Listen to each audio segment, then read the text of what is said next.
Well, welcome back. Hey, do you have a loved one that's into the essential oils health craze?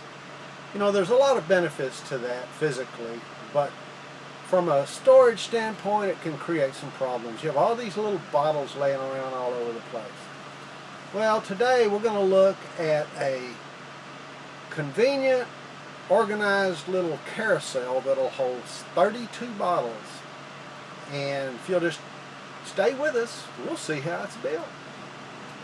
To get started, we need to glue up these two to make a block so that we can make a 7 1/4 inch circle out of 1 by 1 1/2, and then a 10 1/4 inch circle by 1 1/2. So we're just going to glue these two blocks up, set them aside to dry.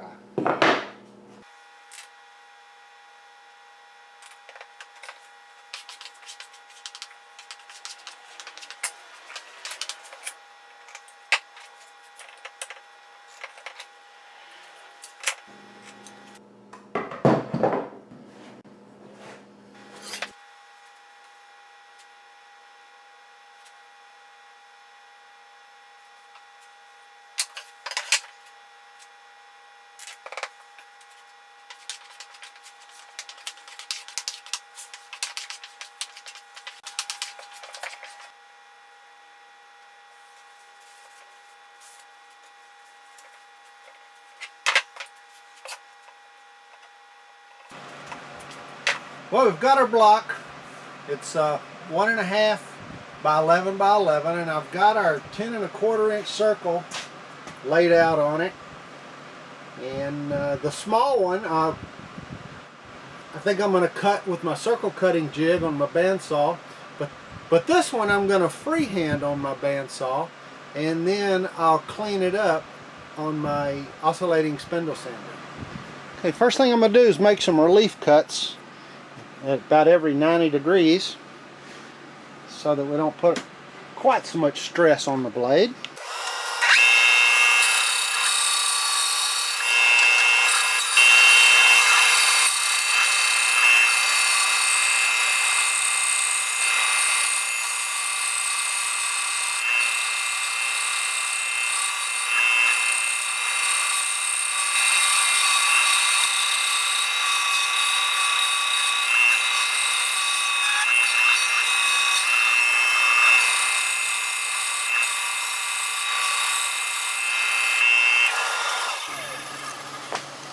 Okay, I've set up a little jig here. It's just a board with a 1/4 inch hole, and on the bottom of this I've got a 1/4 inch hole, and this is just going to help me true it up.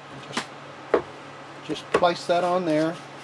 We can spin it as we sand it and make just fine adjustments, and it'll kind of tune the circle up.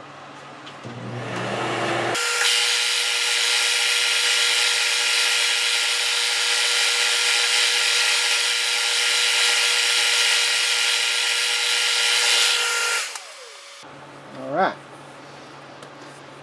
that's that. Can do the same thing to the large one now. We are ready to start drilling the holes in the small and the larger circles. You know, I've laid them out on here. However, I also have templates, and these will be in a PDF file on my website if you want to download them. And the easy way to do this is to take like a scribe or an awl and place it on your center point and line it up with your center point on the disc. Okay, once that's lined up like that, holding it firm, then just come along here and on each one of the intersections give yourself a little starter hole. Punch it, just set it down, punch it, set it down. I've already done this one, but that's the easiest way to be repeatable by using this pattern. So that's how I marked this. Now we're ready to start. Okay, I've set up a little jig here. It's just a piece of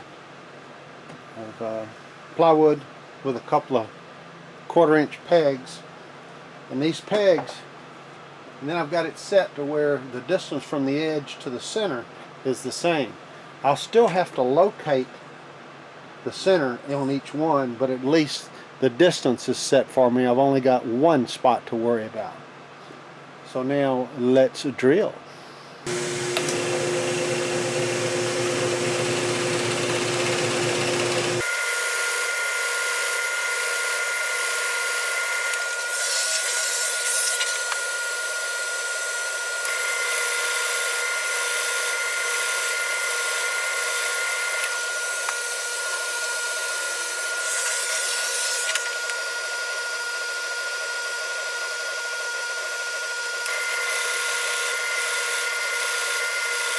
We've got the outside ones drilled on the smaller disc. If you notice, there's 3 on the inside, and those are 120 degrees apart, or right at it.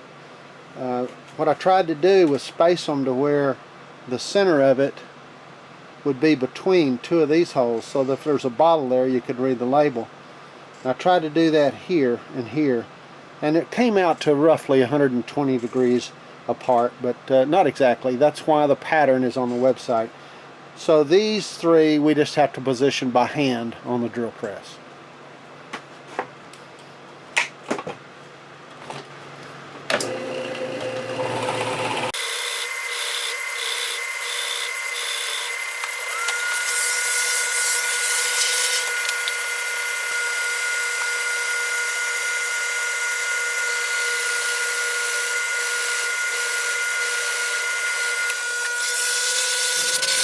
Okay, we've got all of the holes drilled for the small one. Now we'll do the large one, and then next couple of steps is then we'll sand it up smooth and then round over. I think I'm going to use about a 1/8 inch round over bit. We'll round over the insides and all the outside edges before we glue it up.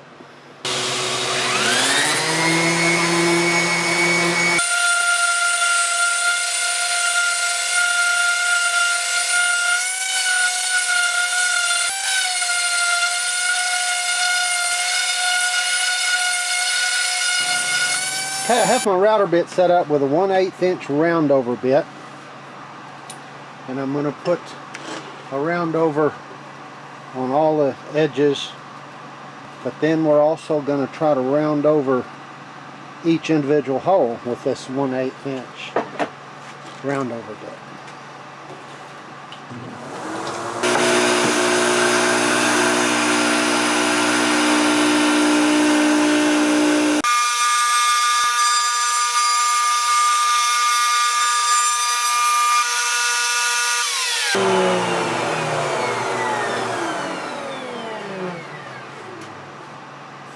That's going to soften that edge real nice. One thing to note, and I'm going to have a video coming out next week on the router table, but always feed into the bit. The bit is turning counterclockwise. You notice I was always feeding into the bit.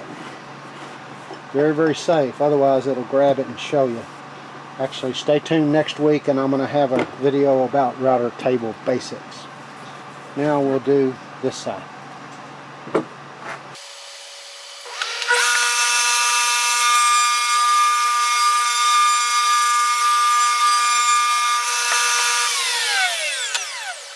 Now the small one.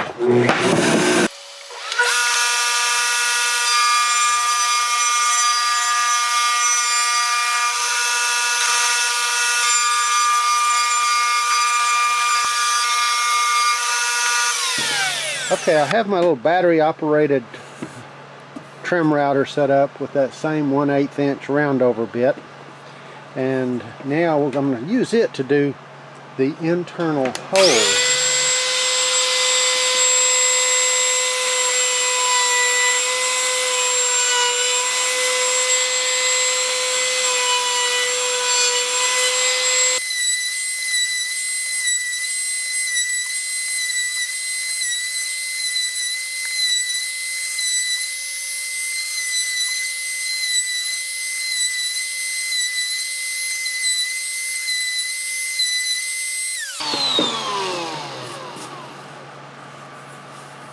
Yeah, that's nice. Now the last 14 holes.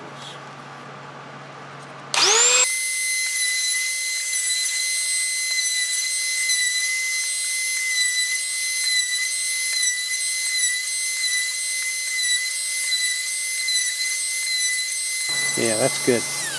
Tell you what, this little trim router, it's a Ryobi 1 Plus. And Ryobi does not sponsor me, and I use a lot of their tools, but this little trim router has been so handy for me. You can't buy them in Home Depot anymore, but you can still order it online. I think it's Amazon. I'll put a link in the bottom. I've actually got 2 of them. So. Okay, I want to show you how I'm going to glue these together. This smaller section glues on top of the other one, but they have to be centered.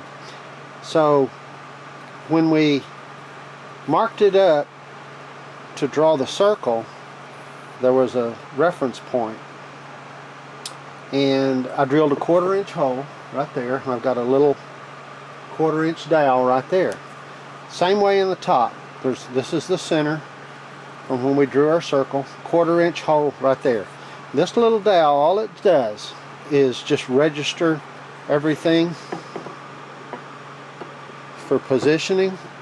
So now I know that it's centered. And I'll put glue, but I'm going to put glue on the inside where I make sure it doesn't squeeze out. So I'm not going to show that on camera. You've all seen glue ups.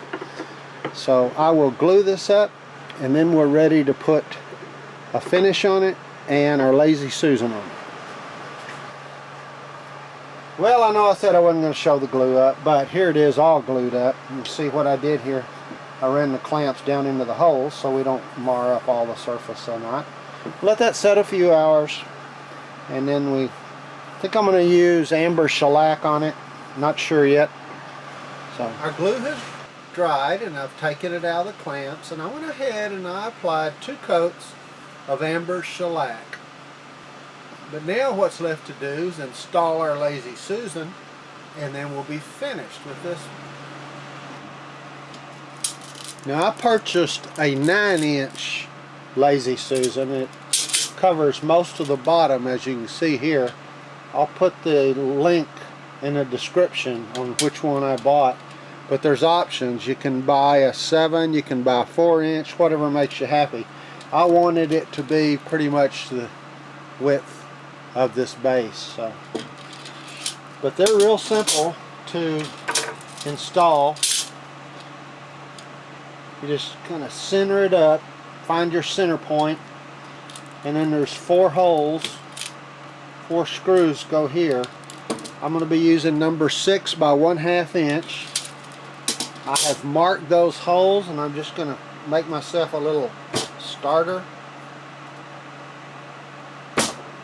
hole for each one.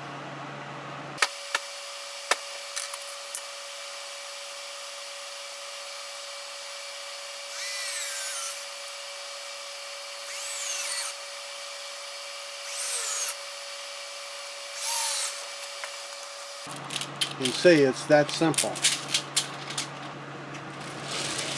And it rotates real nice. This was a real fun little project. It's going to be extremely useful.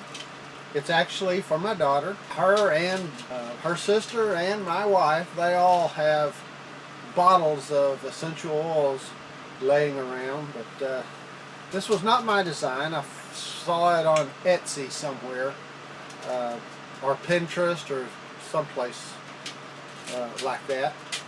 I have to confess on one thing. When you put this thing together, I made a rookie mistake. I actually made 2 rookie mistakes. First was I should have finished these 2 pieces individually before I glued them together. It would have been much easier to finish. That was my first mistake. Second mistake is rookie mistake.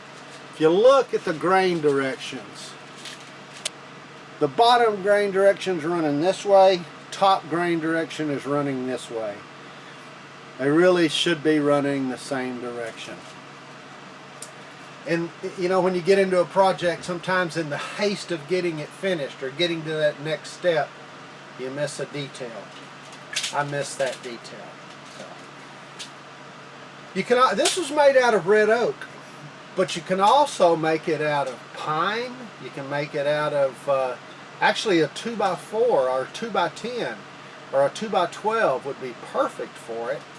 A whole lot cheaper than this red oak, but there wouldn't be any glue ups involved in getting your thickness. That might be something to consider for the economy size. We appreciate you tuning in. I think this could be a real useful project for a lot of different people. You got Mother's Day coming up. Be a good one for those mothers that are into the essential oils. I'll put links in the description for everything that I used, tools and the Lazy Susan. So appreciate you watching. I can be found on Instagram, Facebook, and of course my website. By the way, on my website I will have a set of the patterns, PDF format, that you can download that has this exact layout on it. Of course you can always make them smaller, bigger, whatever you want. But the patterns will be to match this particular one. There's many ways to make this without having to have all the big fancy equipment. You do need a 1 1/8 inch bit, be it a spade bit or a Forstner bit, and you need a way to drill. So if you've got a way to cut the circles and a way to drill the holes, you can make this. Appreciate you watching. We appreciate you tuning in. And if you like this video, give us a thumbs up. And if it's the first time you've been with us, I'd ask you to subscribe to our channel and to share our video. The website, I mentioned it, but I didn't give it out to you. It's also down in the description, but it's www.ll-woodworks.net. And the plans for this and others are on the reference page. So we appreciate it, and until next time, be safe.